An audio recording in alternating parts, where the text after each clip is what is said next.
Okay. Hi, my name is Elena and thank you for tuning in back to my channel.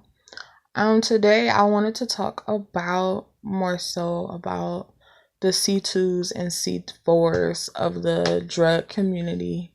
So today, for right now, I'm just going to talk about mainly like what's on my med list for this particular semester. So, to get started, we're going to start out with the C2 drug, which is basically a Schedule 2 drug, but it's a Duragesic. The brand name is Duragesic, and the generic name is fentanyl citrate. So, since it's a fentanyl citrate, it's going to be used for chronic pain. So it's gonna be like an opiate, which I know a lot of you guys may have heard. The opiates are starting to take over now. So when they're starting to get like a lot of overdoses and stuff. But fentanyl is basically like the heroin of the community now. So another thing that it is going to be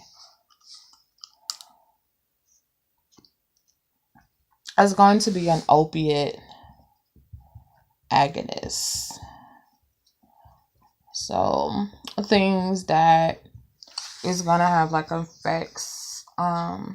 If you stop taking it, you're gonna be going through withdrawals. That's anything, but that's mainly with any like chronic pain medication and stuff like that. So, a lot of things. One major thing that like really stood out for me when I was like looking for the black box warnings and stuff like that is it causes severe but fatal respiratory depression. So I think that was like the biggest thing that I really found like amusing to me, because like if it's supposed to be for chronic pain, why would it cause respiratory depression? So that's one of them that like really stuck out to me.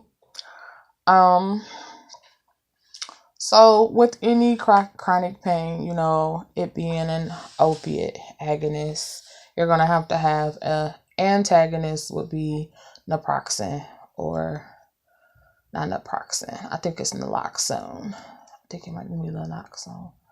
Anyway, they use this one for in-hospital usage, and that's usually if you are overdosed from an opioid. So yeah. The next drug I'm going to be talking about is Ativan, which is lorazepam. So Ativan is a benzodiazepine based off of the EPAM at the ending. And if you can't read right handwriting, it basically says lorazepam. So it's lorazepam. And this is a benzodiazepine. A lot of benzodiazepines either help anxiety or organ rejection, sometimes seizures or something like that. Mainly partial seizures and sedation, which is basically pre-op operation surgeries and stuff like that. So mainly with lorazepam, you're going to be using this for surgery. So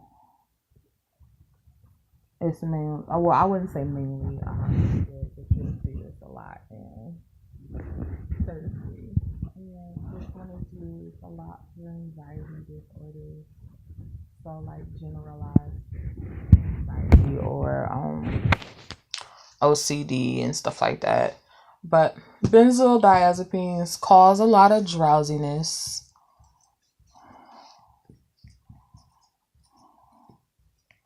And you're gonna see that is basically like any antihistamine that tell you do not work with heavy machinery, or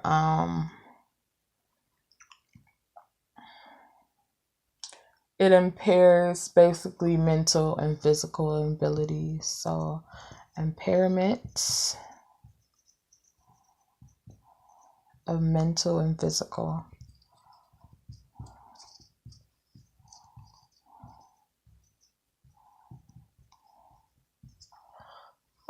Another thing for the benzodiazepine, they're all, doesn't matter what class it is, they're all C4s. So this one is a C4, and there's another one, clonazepam, which is Klonopin, I think. I'm not sure, but it's Klonopin. So Klonopin is the brand name for it. So a lot of times, like if I want to go ahead and say the brand, I'll just put B, and then the generic would be just G. So this is the brand name, which is Klonopin, and the generic is clonazepam. This one is going to be used for partial seizures and panic disorder. So panic and seizures, which is basically epilepsy.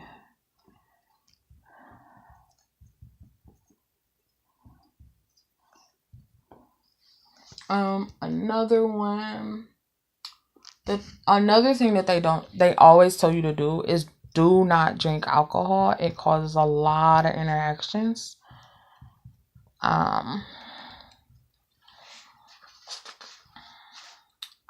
Another one for the C4, or let me find another benzodiazepine. I know alprazolam is one.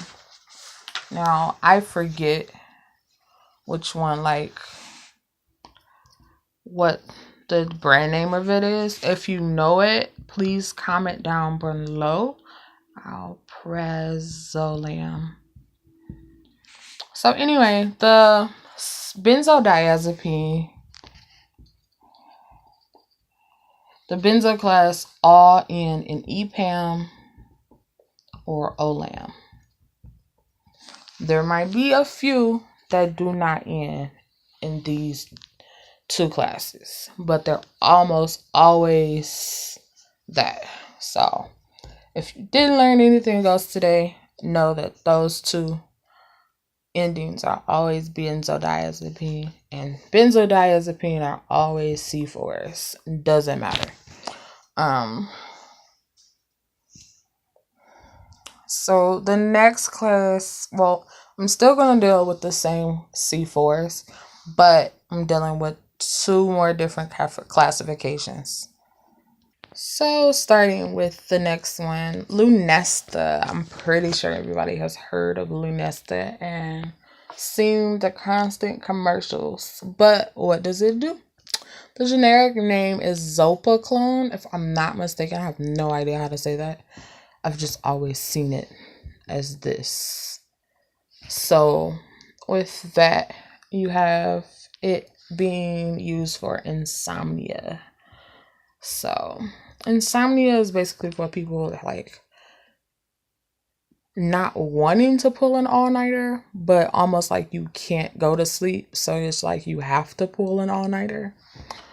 And at days at a time, so it could like last up to 3 weeks is when you should know that you have a problem and you need to go get something medically prescribed for it. So then that's when this comes in. So it is a sedative. So Lunesta is a sedative, and it must be taken at night. Do not take it at daytime. So HS is at bedtime.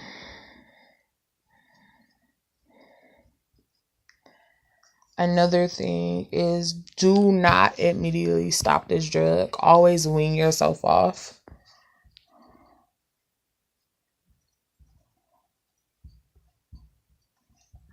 And now this one is, since it's a sedative, just like the benzodiazepine, it's going to be a C4 drug. And it's not too much that you necessarily need to know for the PTCB, but these are like the mainly ones. So like, know that it's a sedative and it should be taken at bedtime. Always at bedtime, nothing else. So like within like 30 minutes of sleep. Within 30 minutes before you go to bed.